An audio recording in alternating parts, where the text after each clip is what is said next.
Hello everyone. आज के इस वीडियो सेशन में एंशिएंट हिस्ट्री का हम लास्ट वीडियो डिस्कस करने वाले हैं। दक्षिण भारत का इतिहास बहुत ही इंटरेस्टिंग वीडियो होने वाला है आपके लिए। ये बहुत सारे बच्चे इस टॉपिक को एग्जाम में छोड़ के जाते हैं क्योंकि उनको थोड़ा सा ये टॉपिक डिफिकल्ट लगता है। बट आज हम इस तरीके से इस टॉपिक को कवर करने वाले हैं कि आपको ये टॉपिक बहुत ही सिंपल लगेगा। इसमें अगर आपने एक बार इस टॉपिक का ओवरव्यू समझ लिया उसके बाद ये टॉपिक बहुत ही सिंपल है। तो चलिए शुरू करते हैं आज के इस वीडियो को। देखिए फ्रेंड्स, प्राचीन भारत के इतिहास में हम मध्य भारत और उत्तर भारत का इतिहास तो अच्छे से पढ़ चुके हैं। अब प्राचीन इतिहास में दक्षिण भारत का इतिहास वाला भाग जो है वो हमारा बचा हुआ है, जो कि हम आज के इस वीडियो सेशन में कंप्लीट करने वाले हैं। थोड़ा सा टॉपिक बड़ा है बट हम इसको बहुत अच्छे से सिस्टमेटिक तरीके से कंप्लीट करेंगे। देखिए फ्रेंड्स, दक्षिण भारत के इतिहास का समय अगर हम डिस्कस करें तो वो हम डिस्कस करने वाले हैं। इसकी टाइमलाइन अगर डिस्कस करें तो 100वीं ईस्वी से लेकर 1200 ईस्वी तक, ठीक है, जिसमें 100वीं ईस्वी से 300 ईस्वी के बीच तक का जो समय काल है वो संगम काल कहलाता है। क्या कहलाता है? संगम काल। अब इसको संगम काल क्यों बोलते हैं वो मैं आपको थोड़ी देर में बताने भी वाला हूँ। बट 100वीं ईस्वी से लेकर 300वीं ईस्वी तक के समय काल को संगम काल कहा जाता है। इस संगम काल में हमको अलग अलग राजवंशों का उदय होता नजर आता है, जैसे कि चेर, चोल, पांड्य। इनका शासन दक्षिण भारत में चलता है, ठीक है। फिर समय बीतता है, आगे चलकर 500वीं ईस्वी से लेकर 1200वीं ईस्वी के काल में हम दक्षिण भारत के अलग अलग राजवंशों को डिस्कस करते हैं। छोटे छोटे राजवंशों का उदय होता हमको वहां पर दिखता है, जैसे कि पल्लव, राष्ट्रकूट, चालुक्य। फिर से चोल आ जाते हैं, जो संगम काल में हम चोल को डिस्कस करेंगे ना, उनका वापस से फिर से उदय हो जाता है। तो आप सोच रहे होंगे कि 2 बार कैसे इनका उदय हो रहा है, तो वो मैं आपको थोड़ा अच्छे से डिटेल में बताऊंगा भी सही। दूसरी और तीसरी शताब्दी में चोलों का प्रभाव जो है वो देखने को मिला था स्टार्टिंग में, जिसे हम संगम काल में अच्छे से डिस्कस भी करेंगे। इसके बाद में उनकी शक्तियां जो है वो क्षीण हो गई थी। बाद में 9वीं शताब्दी में विजयालय के समय में चोलों का फिर से उदय हो गया था, जिसे हम दक्षिण भारत के प्रमुख राजवंश वाला जो हिस्सा है 500 ईस्वी से लेकर 1200 ईस्वी वाला पार्ट, उसमें अच्छे से हम डिस्कस करेंगे, ठीक है।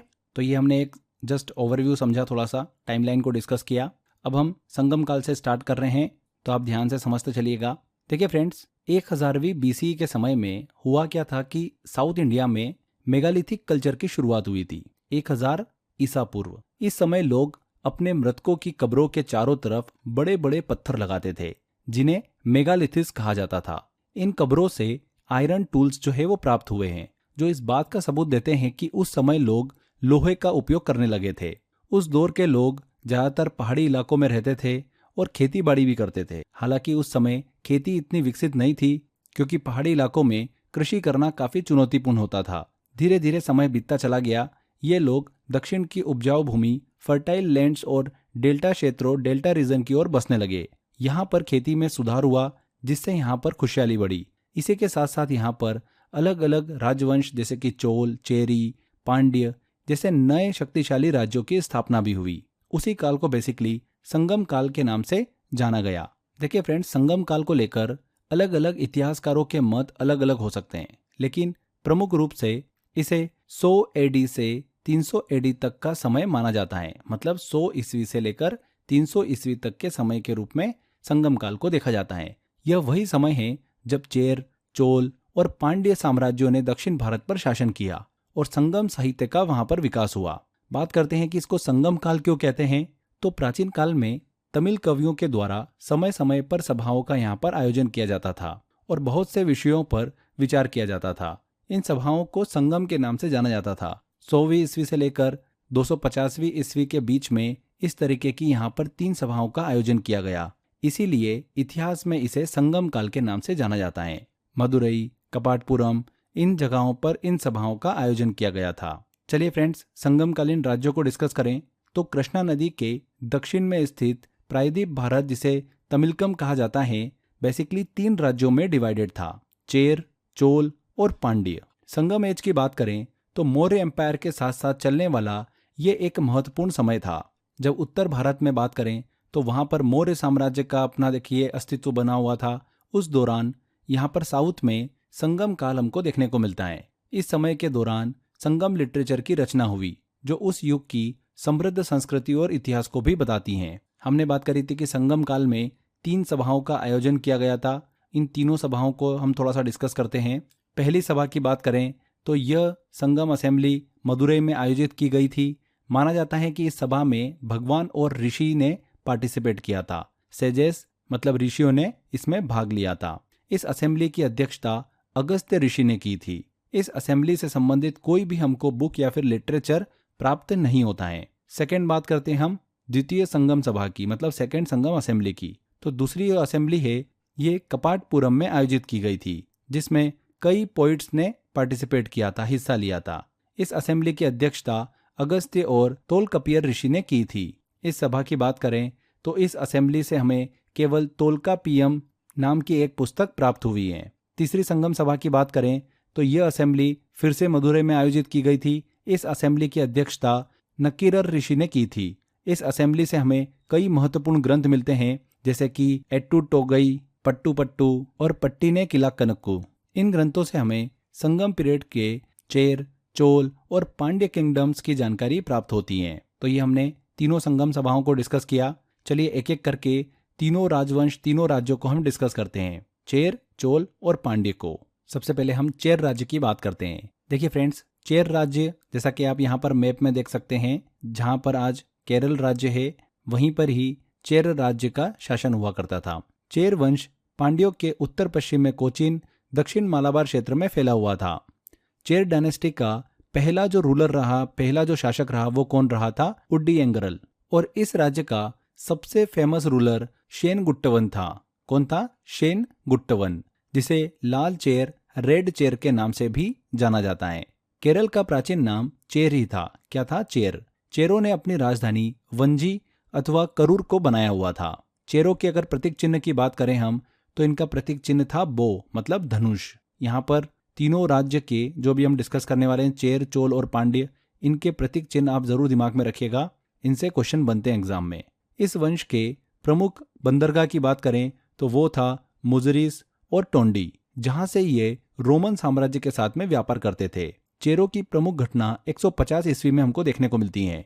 वो थी चोलों के विरुद्ध आक्रमण, जिसमें चेरों ने चोलों के राजा करिकाल के पिता को मार डाला था। बाद में चोलों ने चेर राजा को भी मार दिया था।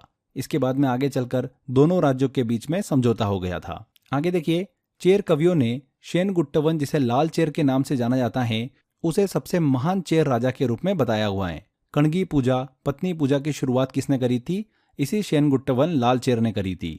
चेर वंश का एक और प्रसिद्ध राजा था आदि गेमान।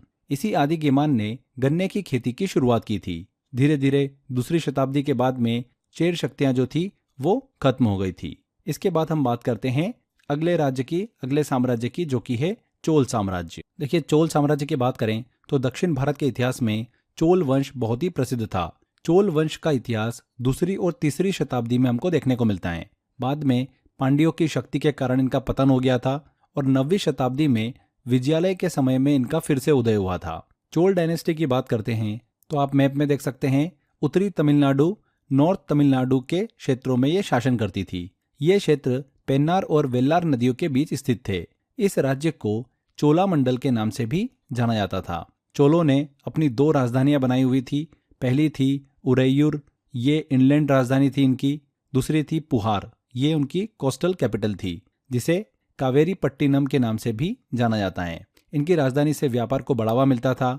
अगर हम चोलों के प्रतीक चिन्ह की बात करें, सिंबल की बात करें, तो वो क्या था? टाइगर था, बाघ। ध्यान रखिएगा इस चीज को। चोल साम्राज्य को कोरोमंडल के नाम से भी जाना जाता है। देखिए फ्रेंड्स, चोल साम्राज्य की बात कर रहे हैं तो तीसरी और चौथी शताब्दी के समय में चोल राजवंश में 2 राजाओं का प्रभाव हमको देखने को मिलता है। पहला करिकाल और दूसरा है एलारा। करिकाल की बात करते हैं तो चोलों का ये पहला महानतम शासक था। ये श्रीलंका से 12,000 गुलामों को बंदी बनाकर भारत लाया था और इसने कावेरी नदी के किनारे बांध का निर्माण कराया था। इसे आज कल्लानी बांध के नाम से जाना जाता है। प्रसिद्ध पुहार बंदरगाह कावेरी पत्तनम का निर्माण जो है इसी करिकाल ने करवाया था। तो ये चीज भी ध्यान रखिएगा। दूसरे राजा की बात करें तो वो था एलारा। इस चोल शासक ने श्रीलंका को जीत लिया और इस पर 50 वर्षों तक शासन भी किया था। किसने? एलारा ने। तीसरी शताब्दी के बाद में पांड्यों की शक्ति के कारण धीरे धीरे चोल साम्राज्य का पतन हो गया। इसके बाद में 9वीं शताब्दी में विजयालय के समय में इनका फिर से उदय होता है। तो चोल साम्राज्य को 2 भागों में बांटा गया है, अर्ली चोलास और दूसरा है इंपीरियल चोलास। अर्ली चोलास की बात करें, अर्ली चोल्स की बात करें तो यह वंश मौर्य एम्पायर के साथ साथ चलता था। इनके प्रसिद्ध शासक करिकाल और एलारा थे। वहीं इंपीरियल चोलास की बात करें तो ये वंश मध्यकाल में शक्तिशाली हुआ था। इसके प्रसिद्ध शासक कौन रहे? विजयालय, राजेंद्र चोल और राजा चोल, ये इसके प्रसिद्ध शासक रहे हैं। तो आगे हम जब दक्षिण भारत के राजवंश को डिस्कस करेंगे उस समय हमको 9वीं शताब्दी में चोल एम्पायर का फिर से उदय होता नजर आता है, वहां पर हम वो भाग डिस्कस करेंगे। ठीक है, अभी हमने संगम काल के दौरान चोल साम्राज्य को डिस्कस किया है। इसके बाद फ्रेंड्स अब हम आगे बढ़ते हैं, बात करते हैं पांड्य साम्राज्य की। देखिए, पांड्य साम्राज्य की बात कर रहे हैं तो इस राज्य का सबसे पहले उल्लेख मेगास्थनीज ने अपनी पुस्तक इंडिका में किया था। इस राज्य का शासन स्त्रियों के हाथ में था। किसके हाथ में? स्त्रियों के हाथों में। पांड्य साम्राज्य की बात कर रहे हैं तो ये दक्षिण तमिलनाडु के क्षेत्रों पर शासन करता था। इस वंश की 2 राजधानियां थी। पहली थी मदुरई, ये आंतरिक राजधानी थी, इनलैंड कैपिटल थी। दूसरी थी कोरकई, ये तटीय राजधानी थी, मतलब कोस्टल कैपिटल थी। पांड्यों के अगर हम प्रतीक चिन्ह की बात करें तो वो था मछली, फिश। ये राज्य मोती के उत्पादन के लिए बहुत ज्यादा प्रसिद्ध था। जो पल्स होते हैं, मोती होते हैं, उनके उत्पादन के लिए बहुत ज्यादा प्रसिद्ध था। इसके साथ साथ पांड्यों का उल्लेख हमको रामायण और महाभारत में भी देखने को मिलता है। प्रमुख शासक और उनके योगदानों को लेकर डिस्कस करें तो पांड्य वंश का सबसे प्रसिद्ध शासक था नेडियान। इसी शासक ने समुद्र पूजा, सी वर्शिप की शुरुआत करी थी। 5वीं शताब्दी के बाद में पांड्यों की शक्ति जो है धीरे धीरे क्षीण हो जाती है। तो यहाँ पर फ्रेंड्स हमने पांड्य साम्राज्य, चोल साम्राज्य और चेर साम्राज्य तीनों को अच्छे से डिस्कस किया। लोकेशन वाइज भी आपको थोड़ा दिमाग में क्लियर हुआ होगा। तो संगम काल का ये समय हमने अच्छे से डिस्कस किया है। इस वाले भाग से फ्रेंड्स कम ही चांस होता है कि क्वेश्चन आपसे पूछे जाए, बट दक्षिण भारत के जो राजवंश को डिस्कस करना है हमको, उस भाग को समझने के लिए ये संगम काल बहुत अच्छे से क्लियर होना जरूरी होता है। तभी हम आगे जो दक्षिण भारत के राजवंश वाला हिस्सा है 500 ईस्वी से लेकर 1200 ईस्वी तक का, उसको हम बिना किसी प्रॉब्लम के बहुत ही आसान तरीके से समझ पाएंगे, जिसमें हम पल्लव वंश, चालुक्य वंश, राजपूत वंश, चोल वंश, इन सब के बारे में पढ़ने वाले हैं।